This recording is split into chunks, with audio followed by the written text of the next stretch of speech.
Do'stlar, o harfi bo'lgan yangi bir do'stimiz sizlar bilan tanishyapsam deyotdi. Sizlar bu do'stinglarning har xil shakllari, so'zlardagi o'rni va yuqorida o'rganib o'tgan harflar bilan birlashib, qanday so'zlarni yasay oladiganligiga diqqat qilinglar. Qiynamsa, o do'stinglar kelib qoldi. Bash o.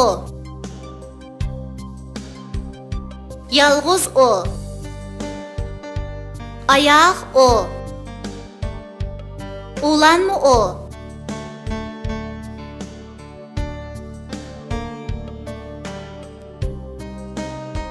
Osman jim o'ltir.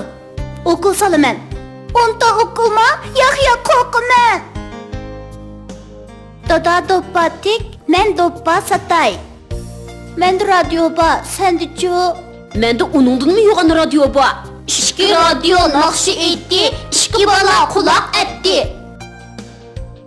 Sol qo'limda ot olaman, o'ng qo'limda cho'qimiz yeyman.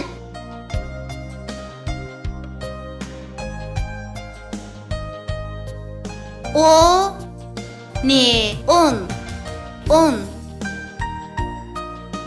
o te ot oga rani qo'ysak ora bo'ladi. O re ara ora.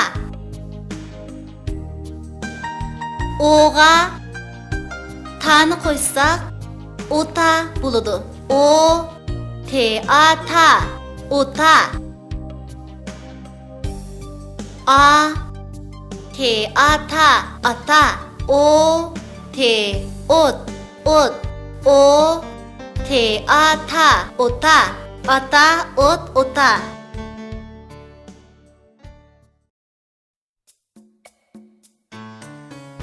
Toz haqida hikoya. Bir kuni quyosh ag'rib qolg'achqa uydan zodila chiqqili unumabdi. Quyosh chiqmasa hech bir jonliq ishini qilolmaydi ekan. Buningdan ajablangan Toz quyoshni yo'qlab berib, uning uyining oldida larzon usulga tushibdi. Quyosh Tozning maqsadini tushunib uydan chiqishga ma'qul bo'ldi.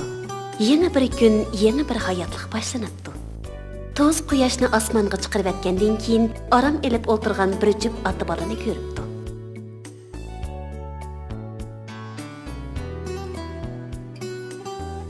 Oğlum, anladın mı? Radyoda bugün yağmur yağıdı devatıdı. Etizdeki kalan otlarını tezrak otu ötey. Deptu otisi bir çağda. Ma'qul. Deptu bala. Ula etizgi keptu. Alay oğlum, otni mavi orgaq bilen al. Deptu otisi. Birdenden keyin rastıl yağmur yağıp ketipti. Ota bola ishkaylan amalsiz uyga qarab yo'l olibdi.